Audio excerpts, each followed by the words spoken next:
Okay, basic right angle trig again. We're just dealing with 90-degree right triangle trig. We're going to today try and find how to find an angle when we're given two sides. We don't have a picture in trig, always draw a picture. Let's draw it differently this time. Let's draw one a bit like this. We'll put the right angle up here this time. Let's say that this is 25.6 and which side? Let's do this side. Let's say that this one is 17.3. Make them up. And we want to find this angle, theta. Theta is our variable when we're talking about angles. Greek letter, theta. And what we need to do is to find theta. We know this side, and we know this side. We could find this side using Pythagoras if we wanted all three sides. That's a right angle, Pythagoras, a squared plus b squared equals c squared. But we don't want that. We just want to find theta, this angle here. First thing, always draw the picture, label the sides. This 25.6 is opposite the right angle. It's the longest side, so it's the hypotenuse. This side here touches the angle. This side is one ray forming the angle. It's next to. It's cozying up. It's adjacent.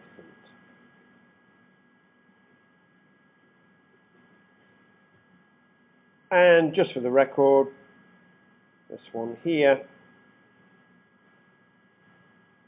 opposite the angle, that's our opposite side. We're not going to use it today, but it's good to know.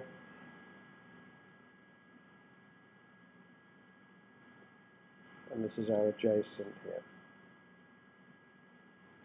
So, we can have a look at SOHCAHTOA. SOHCAHTOA. Three basic trig ratios: sine, opposite divided by hypotenuse; cosine, adjacent divided by hypotenuse; tangent, opposite divided by adjacent side. Well, what have we got? Well, we've got a hypotenuse, so we might be one of these two.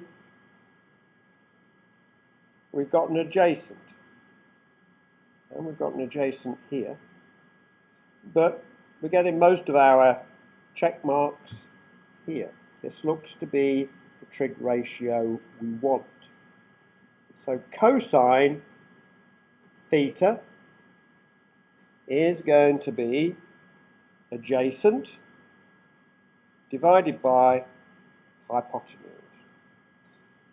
So let's just, for the moment, we'll just put that in just to remind us. Adjacent divided by hypotenuse. What are the numbers? With the adjacent we said was 17.3, just made that up. And the hypotenuse is 25.6.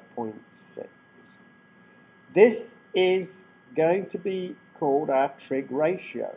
This is a quotient. This will be a division. Give us a quotient. It'll give us a decimal number, and that decimal number will be linked to this angle, the simplest angle.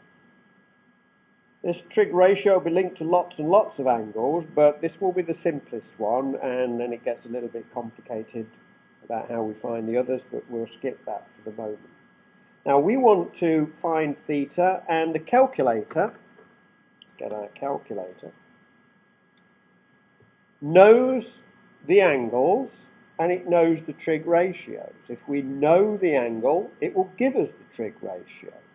If we don't know the angle, but we do know the trig ratio, then we can ask it to give us the angle. So let's turn our calculator on. Just see it. Okay, that's clear from the last problem we had. So what we now want to do is to tell the calculator to effectively go into reverse. We're going to give it the ratio, and it will throw us out the angle.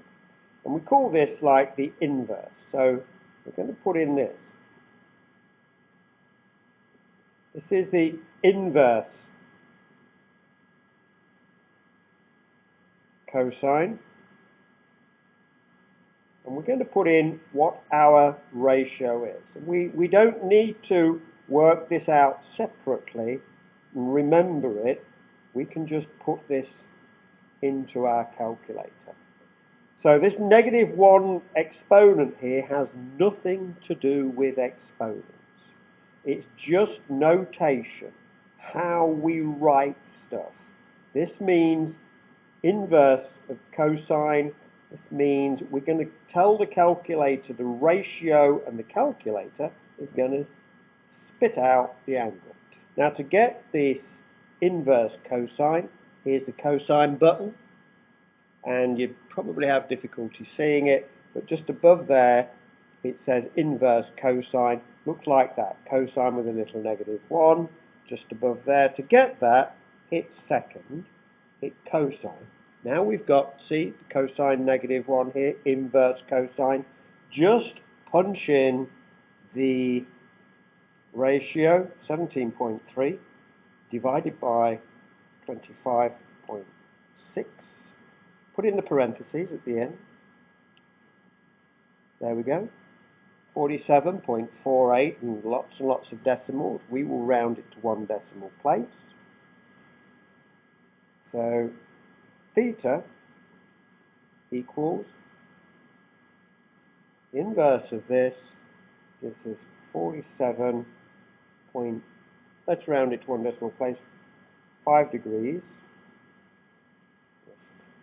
Make it clear it's to 1 decimal place, 47.5 degrees. That is our angle theta. Easy peasy, lemon squeezy.